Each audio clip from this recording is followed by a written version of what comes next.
Hi guys, welcome back. Okay, so pivoting off of what I was saying before, in regards to gathering yourself and gathering something out of quote unquote nothing, I want you guys to stay in the not only the verbal remembrance of how to pivot negative thoughts, but also just tasbih, dhikr, chanting, affirmations, keep in that rhythm that you are going to train your mind to have a conscious conversation of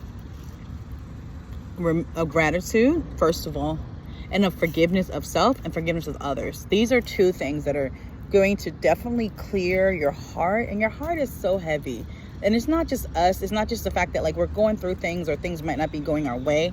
Your heart can just be heavy from the grief that you have been like kind of taken upon yourself. Like, oh, I wanted to live on this standard and I'm not there yet, or I wanted to give up certain things that I'm doing that are not healthy for me and I'm just not there yet. So understanding how to forgive yourself is such a big deal.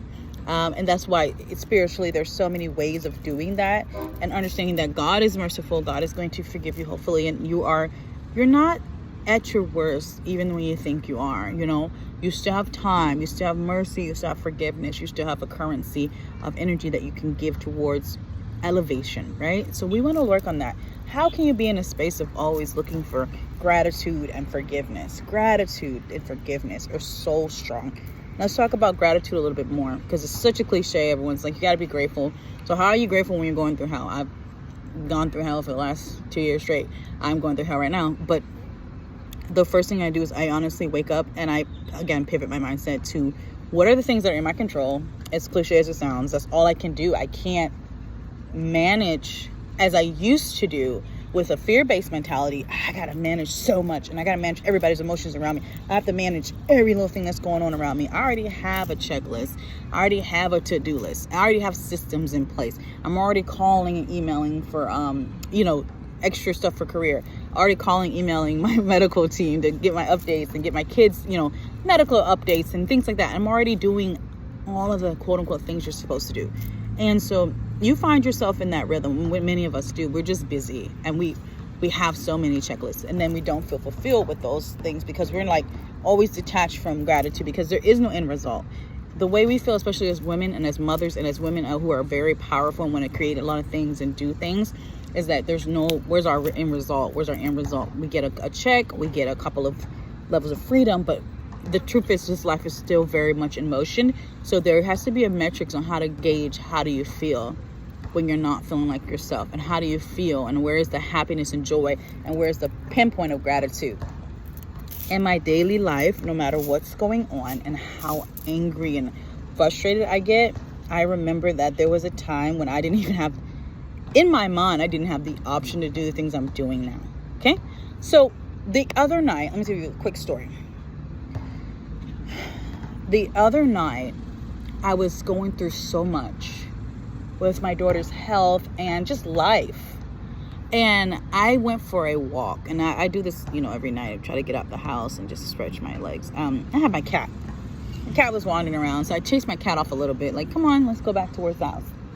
And I kid you not, I remember hearing so many of my neighbors, because we live in apartments, they have babies, and a lot of Muslims, a lot of foreign people, Muslims, and people who are in rural war crises and political crises who have moved to America. So a lot of my neighbors have really small children. They have a couple of children, 5 or 6 in a house. I mean, this is a lot of kids. I grew up like this, so I understand how hard that is. And I remember the other night, there was just a moment of clarity when I was like, dang, at least I got a baby screaming. And I remember as a younger mother, all the nights I had my 2 babies screaming, and it was really difficult raising 2 small toddlers. When I had my other son, he's 8 years down the line. That was a totally different thing, totally different metrics. I had 2 older kids. He was more settled. We had a routine. I knew what I was doing. But I specifically remember quickly those nights of complete discombobulation, exhaustion, doing 12-hour, 15-hour shifts a day as a mom, working, going to school, being a wife. At the time, it's just, I was like, God, I was in my neighbor's house the other night. My sisters, they're wonderful people, my Afghani sisters. But even my sister, the lady's like, translating, her daughter translates for her. And she's like, oh my God, I'm on my 6th baby. And she's just like, looking at me like, girl, just, she's like, oh, the baby's making me tired. The kids are screaming. We were joking about it, but it's such a epiphany that like, okay, at least I have in my personal life, I only have 3 kids, alhamdulillah.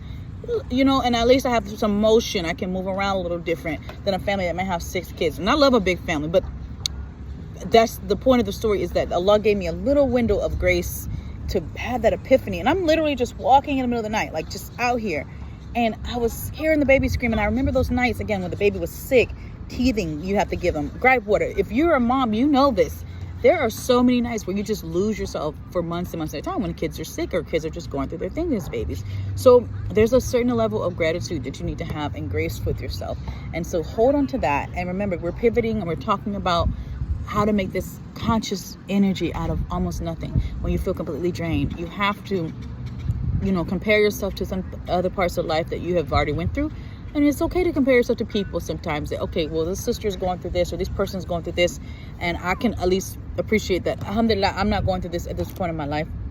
And you pray for them, and you motivate them. It's not to shame anyone. It's just different stages of life. You know what I mean? So you want to focus on that and hold on to that gratitude and hold on to the forgiveness of self.